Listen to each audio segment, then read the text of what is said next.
Because there is a policy of the American government. It's called the Kissinger Report, which was produced in the mid-70s when Henry Kissinger was involved with the government. And it explicitly states, which to this day, it remains the official policy of the American government. It has not changed. It may not be implemented by Trump, but it remains the same. That the purpose of the foreign policy in Africa was to reduce the population. So to give aid to countries in Africa, not clean water and schooling and things like that, but contraception and abortion, in order to shrink the population of Africa because they have great mineral resources there. That sounds diabolical. It is, yes. That sounds like something conceived in the mind of Margaret Sanger. Yeah, definitely.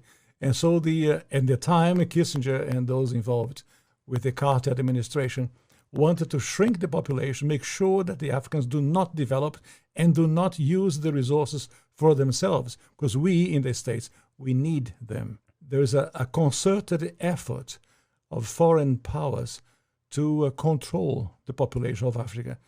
Africa is a huge continent, could feed thousands of more people, but the policies of the West, especially in Europe. For example, between 1990 and the year 2000, the United States, Canada, and Europe contributed about $6 billion in contraceptives, not to help the people, not to give clean water, clean food.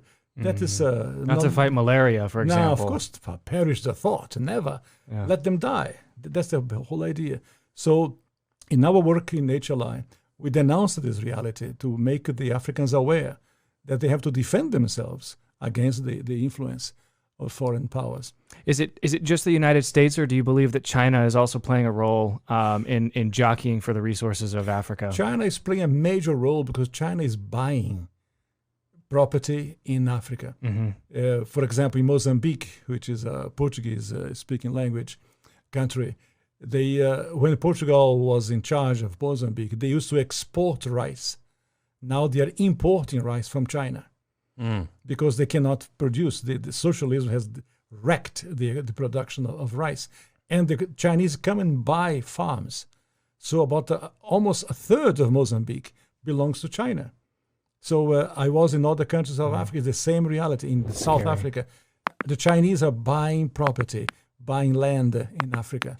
And they send their own workers, the Chinese workers. They don't employ people of the place. They send their own workers to populate and to live in the place. Did you like or hate what you heard?